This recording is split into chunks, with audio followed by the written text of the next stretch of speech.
5월 25일 목요일입니다. 민수기 35장 22절로 34절입니다.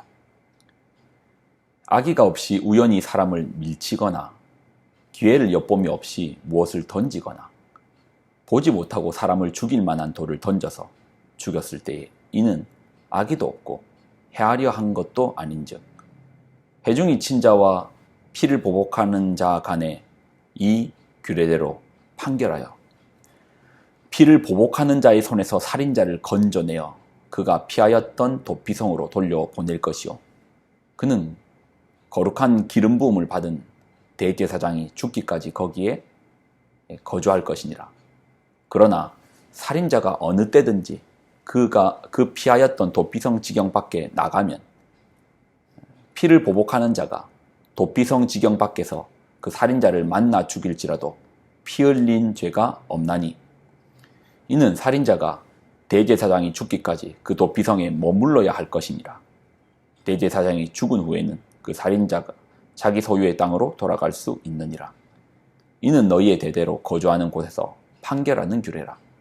사람을 죽인 모든 자, 곧 살인자는 증인들의 말을 따라서 죽일 것이나 한 증인의 증거만 따라서 죽이지 말 것이요 고의로 살인죄를 범한 살인자는 생명의 속전을 받지 말고 반드시 죽일 것이며 또 도피성에 피한 자는 대제사장이 죽기 전에는 속전을 받고 그의 땅으로 돌아가 거주하게 하지 말 것이니라.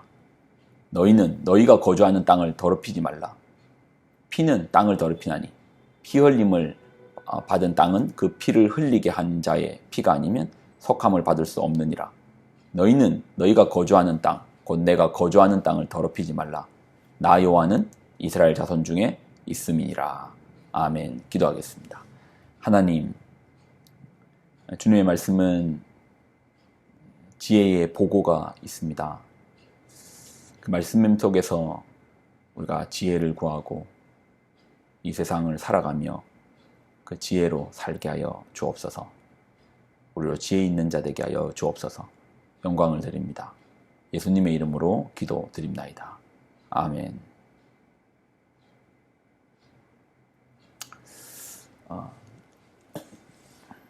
인생을 향해서 누가 이제 이야기했는데 참 기가 막힌 짧은 말이 있습니다. 인생은 B와 D 사이에 있는 C다. A, B, C, D 할 때 B와 D 사이에 있는 C다. 아마 여러 번 들어보셨을 겁니다. 그 birth, 탄생과 death, 죽음 사이에 있는 C, choice, 선택이라는 거죠. 그러고 보면 선택의 연속입니다. 그렇지 않던가요? 우리가 살면서 여러 선택을 만나게 됩니다. 여기를 갈까? 저기를 갈까? 저기를 참석할까? 저기를 참석하지 말까? 이 사람과 친해질까? 저 사람과 친해질까? 이 길을 가면 안 되는데 갈까 말까? 여러 선택의 그 갈림길을 만납니다. 그럴 때마다 지혜가 필요해요. 즉흥적으로 따라가다 보면 어느 날 서보니까 막다른 길일 수 있습니다.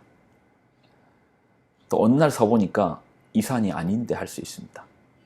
그럼 다시 산을 내려와야 되잖아요. 선택이라는 것이 참 중요하죠. 그래서 지혜가 필요합니다. 근데 하나님의 말씀은 지혜의 보고입니다. 오늘 말씀을 보면 참 지혜가 있습니다. 판결을 할 때 판단을 한다, 판결을 한다. 그러니까 선택의 어떻게 보면 최고의 그 마지막 장르가 이제 판단, 판결이란 영역이잖아요. 하나님 하시는 말씀 한번 들어보십시오. 주시는 말씀을 들어보십시오.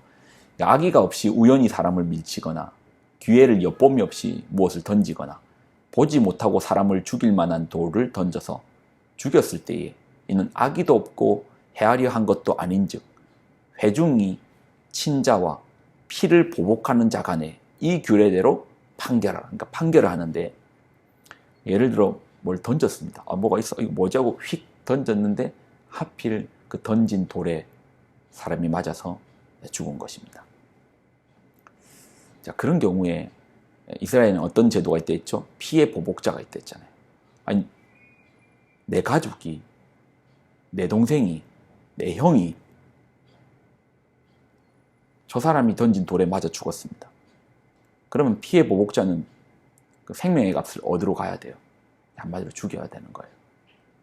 그런데 이 우연히 자기는 정말 죽일 의도가 없었다. 정말 의도가 없었다. 몰랐다.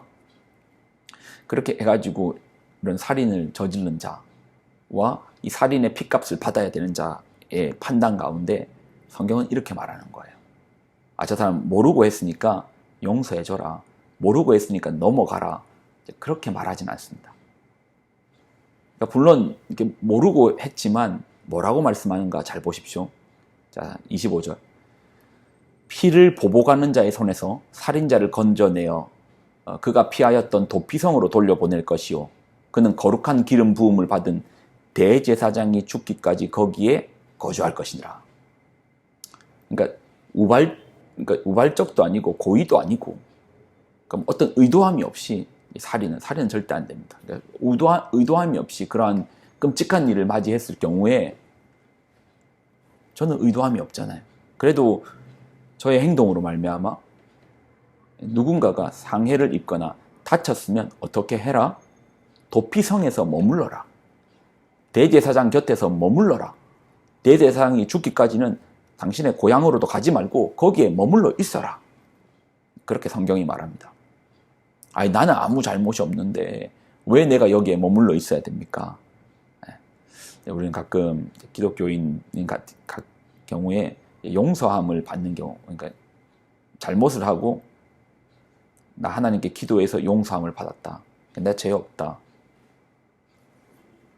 그것으로 끝납니까? 그렇지 않죠.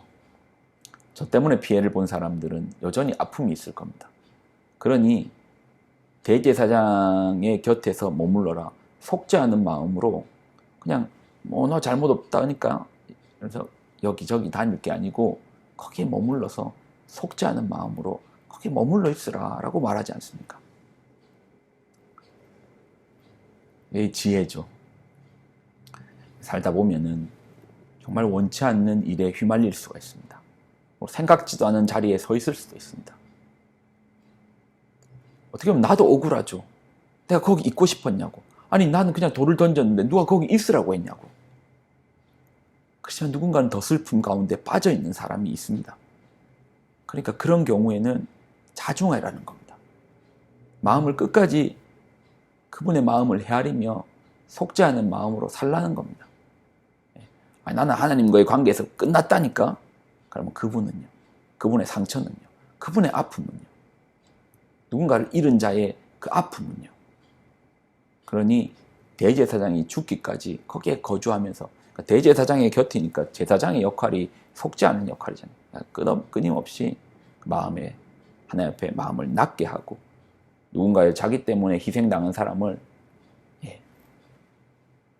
생각하면서 용서를 구하는 마음으로 이제 살라라는 것이죠.